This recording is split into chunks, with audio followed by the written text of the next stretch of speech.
On January 27th, 2026, something incredible happened. In this position, a national master named Jacori Bynum was playing in a game against none other than Magnus Carlsen. This was in the Titled Tuesday, a chess tournament on chess.com that they have every Tuesday. He was playing against him. He's in this position. Magnus is black. He's got this battery threatening this. He's got this battery threatening this. He's up a pawn. He's up on the clock. He's over 600 points higher rated than his opponent. Magnus has a solid position. His king is going to tuck over here and hide from any checks on the 7th rank. He has no real weaknesses. He's got the passed pawn that's protected. Did I mention he's over 600 points higher than his opponent? Okay. White managed to win the game from this position. I couldn't believe it. I couldn't believe it when I saw it. This person is a national master rated about 2,200 over the board, which is not that far off from me. I'm a little bit lower because I lost some points, and my blitz rating is a little bit lower. But this guy is roughly on the same level as me. And he beat Magnus Carlsen from this position. I'm going to show you the game. It features a brilliant move, a key takeaway, a lesson that we can all learn from. This is amazing. Let's take a look. Knight f3. I'm not going to lie. The opening, nothing really exciting happened here. Okay, we have a Sicilian that goes into a closed Sicilian where both players fianchetto the bishops. Okay, not super exciting stuff. White plays very passive but solid. I mean, he's playing against arguably the best player in the world. Like, I get it. You know, you're probably like, let me just try not to make mistakes and see what happens. Apparently, it's a good strategy. Okay. He's just not really doing much, but he's not creating any weaknesses. Brings the knight back because he wants to play f4. Pretty typical in these types of positions. Jumps the knight in. Magnus beats him to it. Plays the pawn to f5. But here we go. Better late than never. Both players get the pawn up there. We get some trades. Okay. Magnus defends the bishop so that he can recapture if the knight decides to take. Knight comes up. g5. There's the trade. All right. c3. Magnus trades rooks. Grabs the open file and gains a tempo on the queen. Jacori moves out of the way.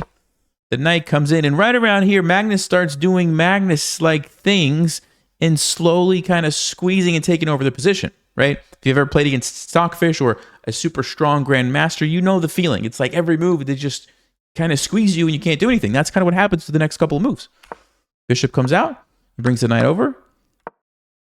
Look how these bishops are just not very good, and these pieces are pretty good. Particularly this bishop on e5 is like amazing, right? Also the rooks, you notice the difference? This rook's not doing much. This rook is really good.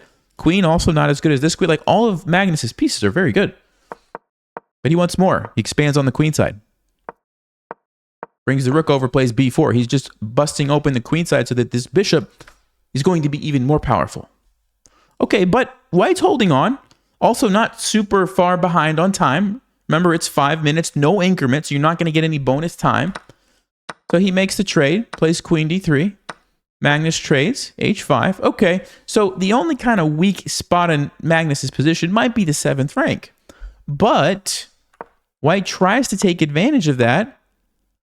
And Magnus has cleared away this square for his king, which is very safe. Actually, knights are very good defenders against a queen, right? Because they stop all the squares that usually would put you in check, right? If your king is here, queen can't check you because of the knight, right? So this is very smart. Okay.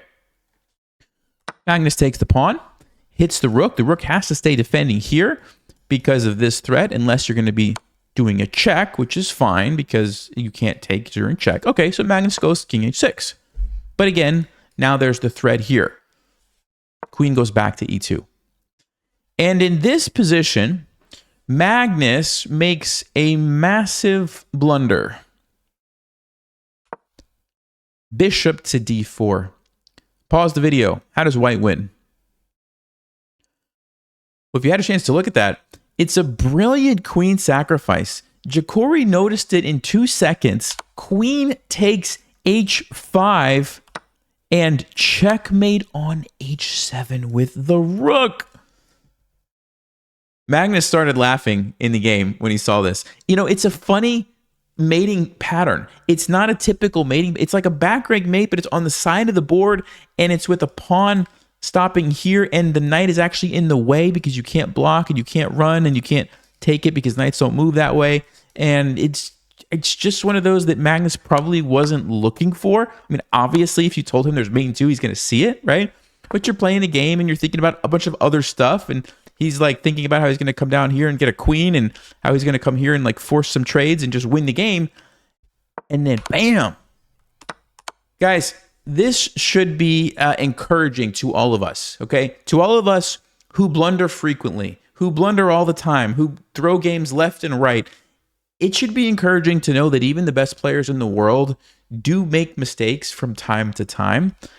And I'm going to be honest with you, this gives me some confidence that even at my measly level of, being a national master, maybe I can beat some of these GMs one day. So, Jacori, I don't know you, but thank you for this game. It was fun. Magnus, well, Magnus is just Magnus. He's always awesome. So he's going to be fine with this, but I hope you guys appreciate the video. This was surprising, and I just wanted to share it. Really nice checkmate there, and everybody makes mistakes. We're all human, right? So see you guys next time. Thanks for watching. Stay sharp, play smart, take care.